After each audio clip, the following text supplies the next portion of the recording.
En ce moment, pour moi, comme pour des milliards d'autres, la seule nature accessible est celle qui entoure la maison. Je m'ennuie de la forêt, la vraie, la grande, peuplée de bêtes sauvages. Alors j'ai pensé faire entrer la forêt chez moi en bricolant une décoration entièrement faite à la main à partir de matériaux naturels. Je vais faire un cadre sur lequel je vais tendre une peau de castor que j'avais tannée en lui laissant la tête.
C'est pour ça qu'il y en a deux.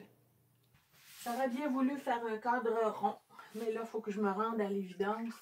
C'est la troisième branche que j'essaie de courber. Là, elle est en train de craquer, celle-là aussi. Alors, je vais m'y prendre autrement. Je vais plutôt la mettre avec le museau au bout le plus pointu. Je vais essayer de ramener un petit peu la courbe et puis je vais mettre une branche droite ici en bas.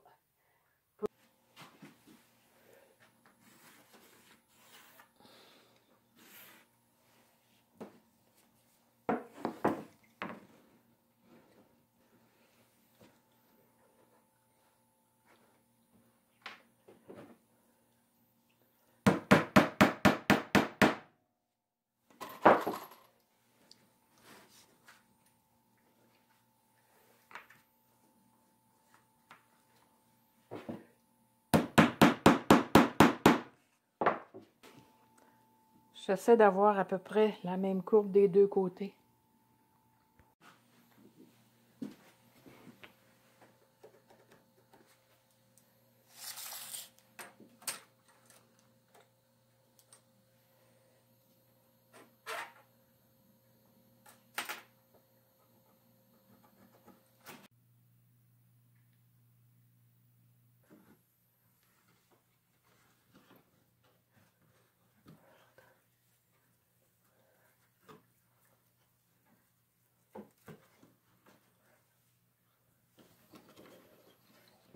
Je vais le fixer temporairement pour lui garder sa courbe. Et plus tard, je vais lui faire un nœud en babiche. Je vais devoir enlever un petit peu de fourrure ici pour avoir un espace pour l'attacher. Quand on coupe la fourrure, il ne faut jamais couper les poils. Il faut aller du côté du cuir sans trop appuyer pour avoir le poil là, qui dépasse. Il y a quelques mois, j'ai eu la chance de recevoir 2 beaux renards pour les tanner. Puis j'ai fait des erreurs avec le sel et le temps de trempage. Le poil est tout tombé. C'est tout ce qui reste de un. Et de l'autre, j'ai sauvé la queue. Alors je vais m'en servir pour faire la babiche.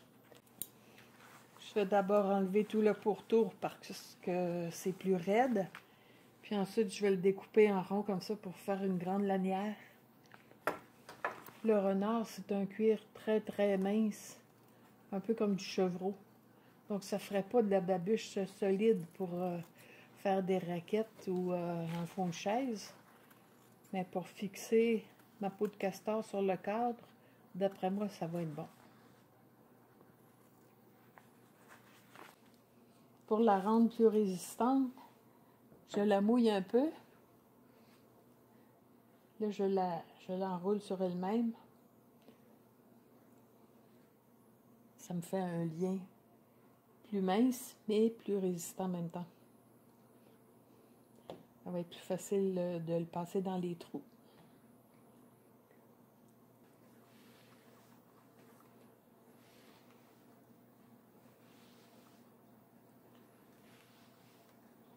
Je mets mes liens à sécher ici. Là, jusqu'à quel point c'est une bonne idée de les avoir mouillés, je ne sais pas. Peut-être qu'en séchant, ça va devenir trop raide. J'improvise. On verra ce que ça donnera. Je crois bien que je vais en avoir assez long. J'ai recouvert ici avec un peu de babiche pour éviter que les fibres se détachent. Quand je tends les peaux sur les cadres pour les étirer, c'est sûr qu'il y a des trous tout le tour. J'aurais pu m'en servir pour accrocher ma peau, mais ces deux-là sont beaucoup plus souples et beaucoup plus grandes. Alors c'est pour ça que j'ai pris la plus petite, puis celle-là, je ne savais pas quoi en faire quand j'ai fini le tannage. C'est pour ça que j'avais enlevé la bordure. De plus, ces deux-là, j'avais coupé le museau,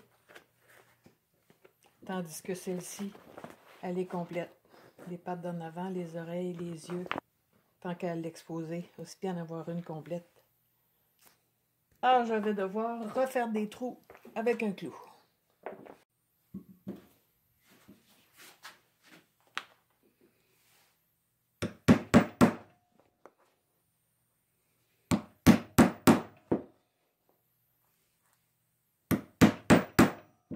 Là, je vais commencer par le haut.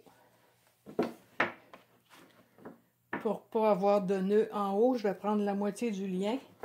Là, je l'ai fixé temporairement pour le garder en place.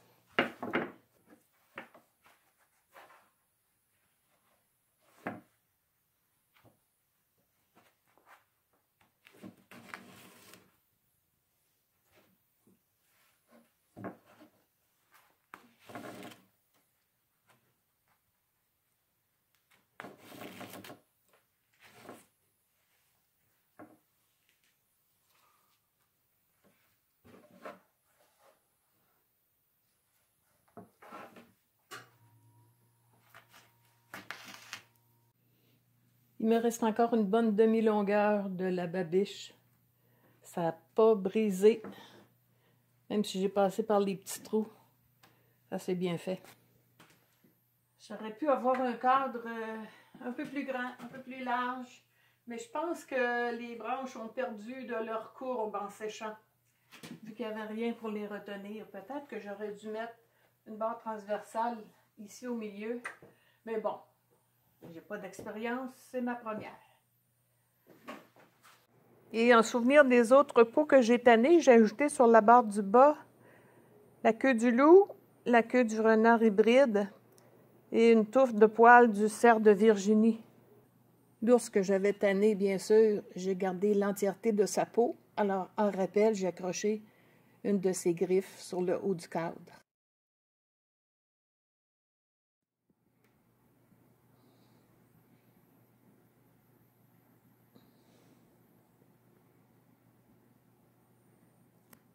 Et voici ce que ça donne une fois en place dans la maison.